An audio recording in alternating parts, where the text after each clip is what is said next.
columnists are back. Sam Mellinger and Vahe Gregorian talk Chiefs on SportsBeat KC, presented by Big O Tires. It's Wednesday, February 12th, and I'm your host, Blair Kirchhoff. We haven't been together since the day after the Super Bowl, so Sam, Vahe, and I opened by talking Chiefs parade and its deeper meaning to Kansas City beyond recognizing a football championship. After a break, Sam and Vahe get into some of the financial challenges of keeping the Super Bowl winning Chiefs together for a repeat run. And Sam comes up with a creative way of keeping free agent Chris Jones in Kansas City and allowing him to sign the lucrative deal he deserves. It's good stuff. So off we go with the Stars Sports columnists. Sam, Vahe. What's up, Blair? Hey, Blair. It occurs to me that we haven't had a discussion. We haven't met like this since the Super Bowl, the day after the Super Bowl. Am I right about that? Is that right? We didn't. I think that's fact. I think that's fact, and we have not been here in the lavish home studio for even weeks before that. Palatial studio. Palatial. I think. Oh, it's fantastic. And the sound equipment, I think, is par excellence. I mean, it is state-of-the-art stuff here that I'm looking at and not speaking into. So maybe somebody can show me how someday, and we'll have the this will sound a lot better. Our transparency is just such a highlight of our shows. We're so transparent that although this podcast is running on Wednesday, we're recording it Tuesday afternoon. That's how transparent we are. We are in the media, and we are transparent. I'm looking through you, Blair. You're so transparent. Vahe, last time I saw you were, about 60 feet above street level? Where was that? Across the street at Messenger Coffee. Sorry, that seemed like a long time ago. It did seem like a long time. It was, and I don't think we've had a chance to completely show the blood and guts of the operation, but the main point there is that it was about 100 yards away, 60 feet up, and 8 miles around to get there because of the parade route taking a little bit of a twist after the incident that morning.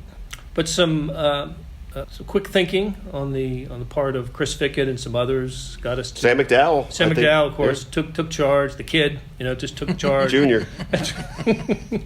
But Sam, I wanted to ask you about your parade experience because you got to enjoy it in a way that I thought was perfect.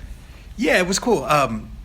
So as it happens, my soon-to-be 6-year-old is just flat out obsessed with football, and there was no way that we weren't going to go to this parade. Gets that from his mom, I think, right? Right, exactly. So so the four of us, Katie and the kids, we all went down there, and it was cool. It was cold, but it wasn't as cold as I thought it was going to be, and it was probably colder where you guys were up on a roof.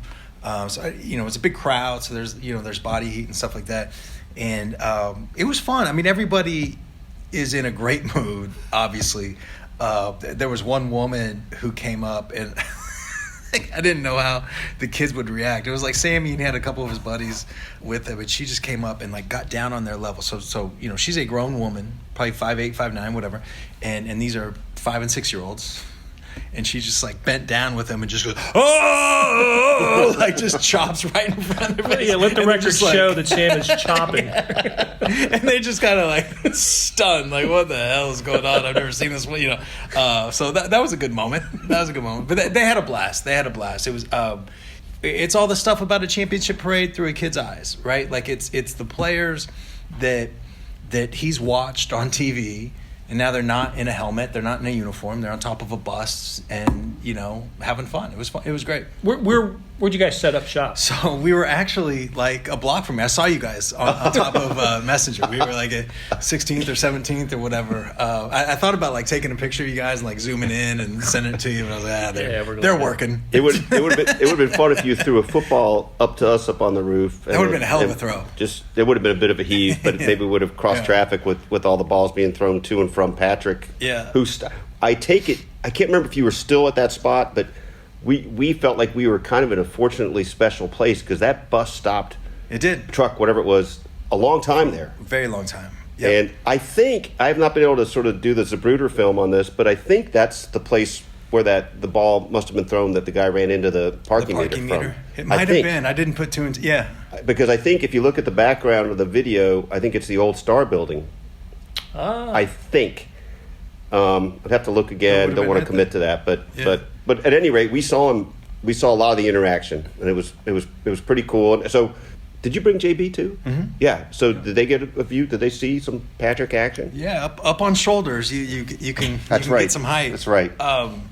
So yeah, I mean, look, you know, the younger one, he'll be 4 in April. I don't think he really I think he thought it was cool that there was this big crowd, right? And he had his friends there, and that was cool. But it was just, look, like, you know, one of the being able to see some of these things like through a kid's eyes is just really cool. And the other thing that stood out, and I think this is probably true of the Royals Parade as well.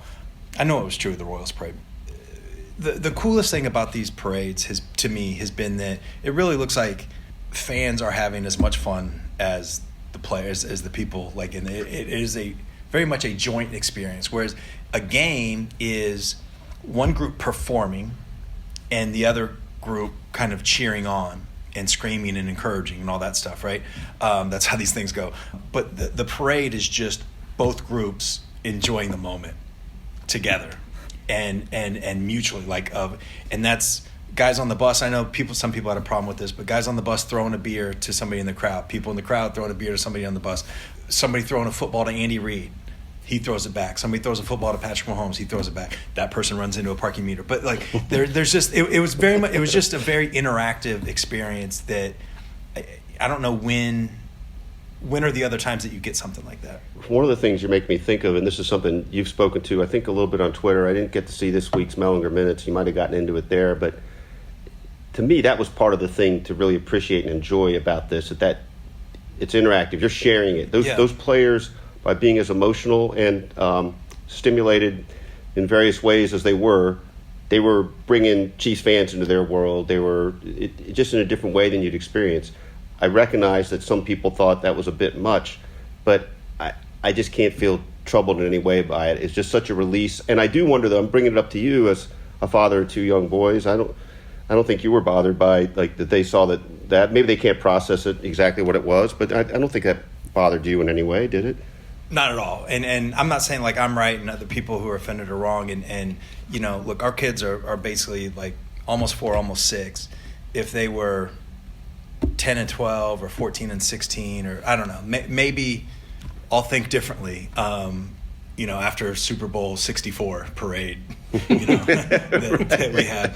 But I just, this gets into a whole other show that we could do, right, about athletes as role models and the role that we have as parents and as a society to present athletes as whole people and not just, you know, everything they do is right and we should follow that. Like, you know, I think it's an opportunity for conversations and all that stuff. But more than all that, they were having fun, and it wasn't exclusive. It wasn't. How am I trying to word this? It very much felt to me like players were inviting fans into their party, and it wasn't, you know, again, in a game, it's sort of they're doing it. They're doing all the stuff, and that's awesome, and that's where the cameras are, and that's how it should be, and the fans on the outside are cheering. And this very much felt like the players saying, hey, man, we're going to have a hell of a time. Hope you come and be part of this with us. And I got the same sense, you know, 5 years ago, 4.5 years ago, when the Royals did it, is this. And it's just, I really don't know that there's another time that you get that. They do events in the community and all that stuff, but it's not this. It's not a party like this. Not only is there not another time where, you know, the team or the athletes get to associate with their fans this way, there's no other time in the history of a city, an occasion where everyone's on the same page about the supporting a civic enterprise. Yeah. There's nothing else like this today in our society that you can liken to a championship parade in which hundreds of thousands of people. What else brings hundreds of thousands of people into a downtown for a big party? Yeah, and Times Square, New Year's Eve. You know, what else is like this? Yeah, and not to like make this bigger than it needs to be, but I felt that, and I felt it in 2015 as well. These are divisive times, right?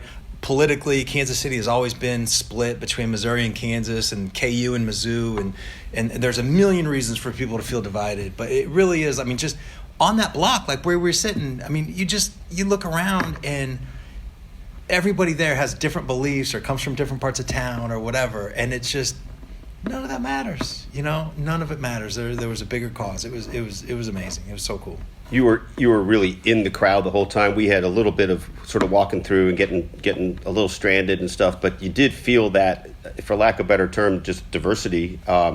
You felt like you could see every socioeconomic, you could see various races. I mean, it was kind of cool that way. And we just got a glimpse of that, but I think it was something that anybody in the city would feel drawn to, and certainly people avoided it because it's chaos. Yeah. But any sort of person in the city, to your point, Blair. We should say like that happens to some level every Sunday, right? Like at Arrowhead, Blair, you said there's a Kansas lot and a Missouri lot, and I like that. But once you get inside the stadium, everybody's sort of on the same team, and the guy next to you may be wearing a KU stocking cap, and yours may be Mizzou, but you're on the same team and all that. But you're still spending $100 to get in there on a ticket. Right. I think there's something to be said for that. Everybody can bring their kids if you want, and if you think they can handle it, and all this stuff. And it is free. I do wonder, Vahe, I wonder if people, hundreds of thousands of people there, but if it wasn't what some people expected, I wonder what portion of that was 30 degrees and predicted snow, and what portion of that was, it seemed like city officials were basically saying, you better get here by midnight the night before, or don't even think about showing up. And I think some people probably got turned away by that. I think they learned from the 2015. There were some lessons to be learned from the 2015 Royals Parade. It was so much better organized. My God. And I don't say that, I thought some of the Royals Parade was endearing, of people parking on the freaking highway and then walking from there. Well, I tell you what, though, when we we were so much better organized. It was, but still, so I live a couple and a half miles, maybe about 3 miles away, and near where the Costco is, the Linwood Costco. I'm driving, and immediately I see $50 parking there. Not at Costco, but across the street. No $50 kidding. parking. And hundreds of people walking from there. Maybe that was part of the lesson. Rather spend that half hour walking than sitting in, a concentric circle of nothingness.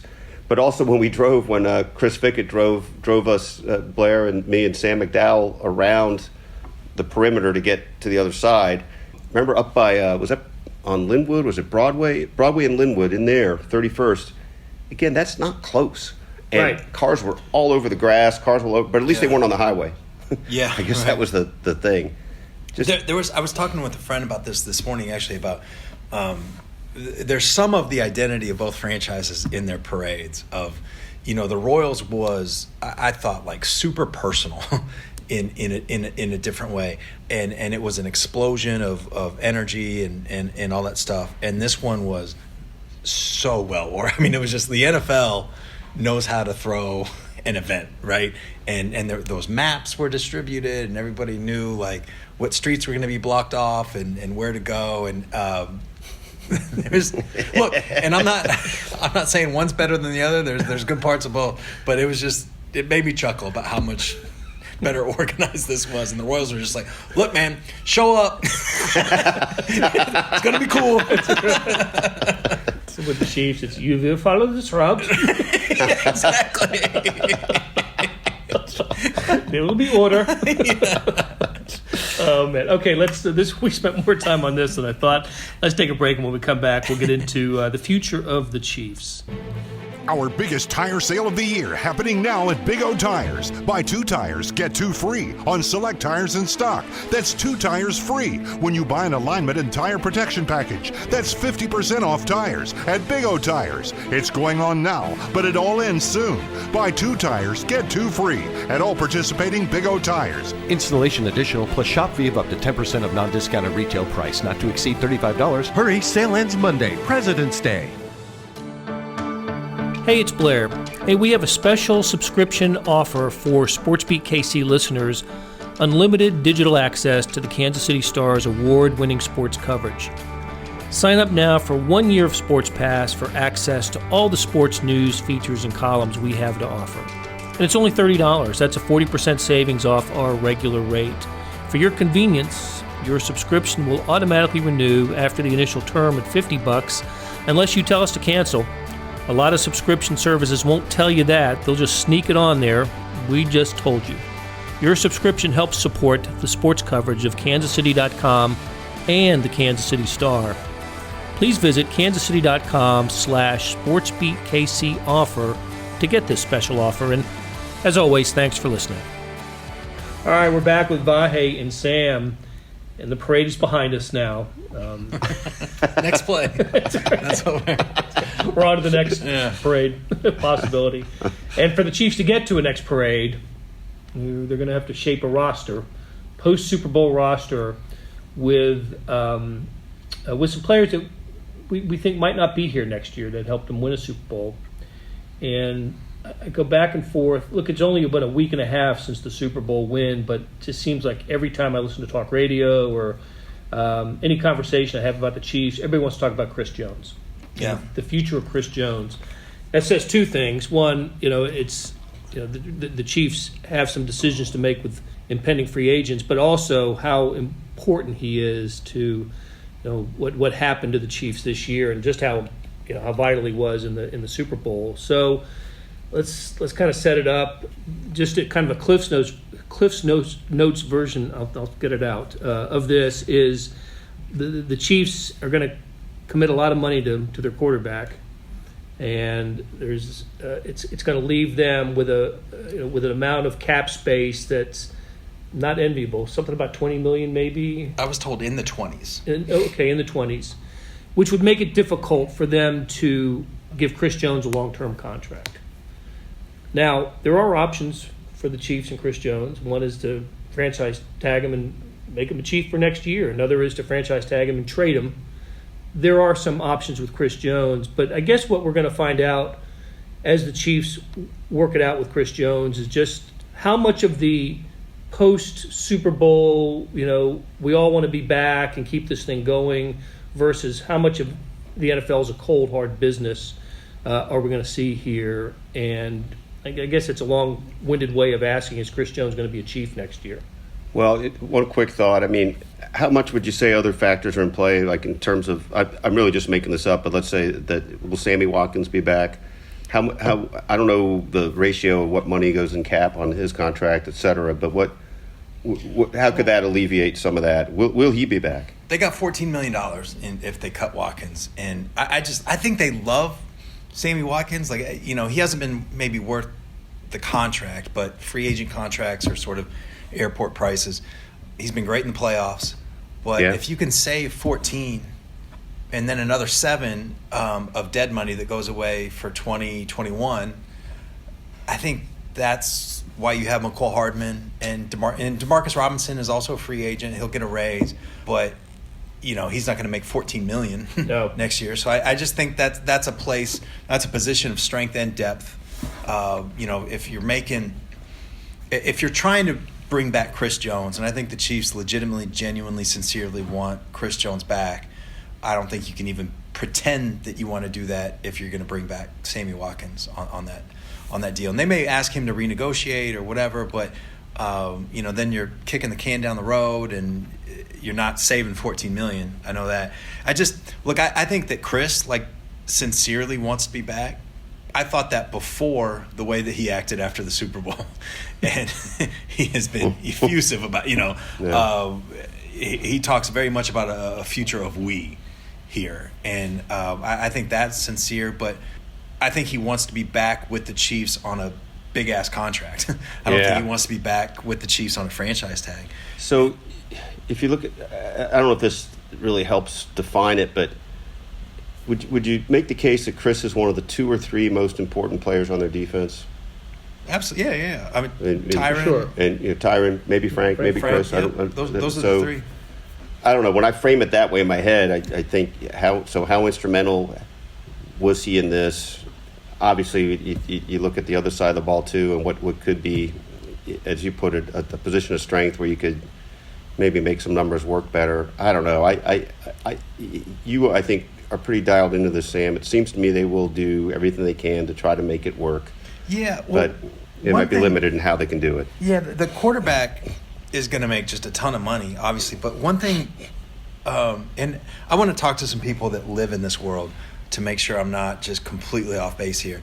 But when you have a 24-year-old that you want to pay a ton of money to, I think you can spread that money around, and look, maybe he just wants a 2-year deal and to do like LeBron, and you go year to year, there's more player power, and he's going to have some pressure from the union. His agent, Chris Cabot, is going to have probably some pressure from other agents about like this is a chance to make a landmark, precedent for other players. So there's always those factors. But I just think about this, like what if he did, you can only spread a signing bonus over 5 years, but what if they did something like 8 years, $320 million, and it would be 40. He'd be the highest paid player. It'd be the biggest contract in league history by far. You could give him the most guaranteed money, by far. But you feel pretty good about giving a 24-year-old who's this good and this talented and this focused and this committed 8 years, and maybe there's a clause in there that if he becomes, outside of the top 3 or 5 highest paid quarterbacks in football, then it opens up a window to renegotiate. I mean, I think there's stuff you can do, and that would allow, my point here is that would allow you to spread that money around even further, and then maybe you can fit in Chris Jones. Because I think that they're in a unique situation. Like, Patrick is going to be the highest paid player in league history, but I think he also sincerely understands that it's in his best interest and what he wants for the Chiefs to not be hamstrung by his contract. And it just seems like when you have two sides that agree, that see things so similarly, that something can be worked out. How about the idea that, well, first of all, it can't happen until Mahomes' contract, right? I mean, we're not going to. Mahomes' deal is going to come. Yes, yeah. Mahomes' contract is going to come first. And what role does the collective bargaining agreement, play in this? Are we looking at? We're talking about this, less than 10 days after the Chiefs win the Super Bowl. Is this, could, as Clark Hunt told us in Miami, we're looking at a 12 to 15 month, window maybe for Patrick Mahomes. Now, we all kind of didn't roll our eyes, but the antenna went up saying, what does he mean by that? Because it certainly could be done a lot sooner than that. Except you keep hearing, well, collective bargaining agreement has to be settled before any long-term deal is done. He should say 12 to 15 months. You don't want to put yourself in a corner where you have to make a decision before you have to make a decision, right? But I think people in the front office would be surprised if the deal wasn't done in the first couple months of that 12 to 15 month window, and because if you sign a deal a month from now, that's within 12 to 15 months. It is indeed. And Clark would have been, accurate. I just think that Patrick Mahomes breaks every rule on the football field and in situations like this. I understand the CBA, but no matter what that CBA looks like, the Chiefs are going to want Patrick Mahomes on a long-term contract. So I understand, you don't know how much more cap space is going to be available in 2021 versus 2020, and especially 2022 and 2023 and all that stuff. But you still know you want to pay that guy a bunch of money and have him on your team. I understand the CBA is a thing that has to be worked around, but I just think Mahomes is the exception to every rule. Go ahead, Blair. I was going to say he's the precedent, is what he is. Yeah. He doesn't break rules; he establishes new rules. Yeah. And then you start, this has nothing to do with Kansas City, but I just wonder, did Deshaun Watson want to get in before Mahomes or, after Mahomes and then just ask for 90% or whatever? I don't know. I don't know how that works. How unusual would it be if it were to turn out there'd been a lot of negotiating behind the scenes already? I mean, I don't know how this works, what's kosher in that way, but I assume that there's no just one day they just show up and we created a deal. Do we have reason to think that this has been kind of getting worked on for some months? I assume that. I look like that Alex Smith trade couldn't be done until the first day of the league year, right? Right. Therese broke that story about a month before. Super Bowl. Yeah. They can't officially sign anything, and again, I think that most of the time, with free agents, pending free agents, there's not a lot of reason. There's not a lot of motivation on either side to negotiate before the season's over. Because if you agree on a number and the player gets hurt, then the team wants out. If you agree on a number and then the player goes off, and just has a stellar run, then the agent wants more money. Right. But again, I just think he's the exception to every rule. Yeah. And I assume they've been working at least on framework and philosophies on what each side wants. I assume they've been doing that for months. If they haven't, I'm not sure they've been doing their job, honestly. What would let's say that it doesn't work out with Chris Jones? He gets tagged and traded. What's fair compensation for Chris Jones? I don't know. I've heard what they gave up. They gave up a first and a second, right, for Frank Clark. Something like that. It has to be, right, for Yeah. such an impact player. Yeah, I mean, you're probably talking about later in the first round, right? Like a pick 25 to 32, and something to get similar. But yeah, I think that's about what the Chiefs should be asking for. I can't remember how you phrased this before, but this takes me back. Or it might have been Blair that said it, but part of the thinking in Frank Clark getting that contract this year from the Chiefs and Chris Jones not having that contract was Chris Jones needed to have a Frank Clark, a continuation of what he was doing and show that he was worth that, and seems he has. Chris Jones, could not have handled this situation, a potential just flammable. If he acted like a baby, if he held out, if when Frank Clark got in, he was like, "Screw this guy, he got my contract." That could have completely torpedoed this season. Yeah. And he acted like just a model professional. He was a model professional. I know he didn't go to OTAs, whatever.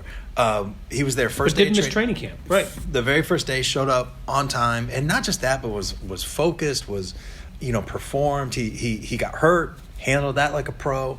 Him and Frank seemed to have developed like a legit bond, of working together instead of just, one of these intra-team rivalries that could have happened. I mean, it was just he could not have handled it any better. He the whole thing, and then to finish the Super Bowl the way that he did, of batting down passes at the line of scrimmage, he just could not have handled it better from beginning to end. It is a great point about Chris and Frank, and each of them could have been a little awkward about it, right? Yeah. I mean, Frank coming in, and Frank kind of refers to the big contract all the time, as a heavy thing, almost like not a burden, but something that he has to account for almost to his teammates. Yeah. And it strikes me now with you saying that probably part of that thinking is informed by his consciousness of Chris Jones. Yeah.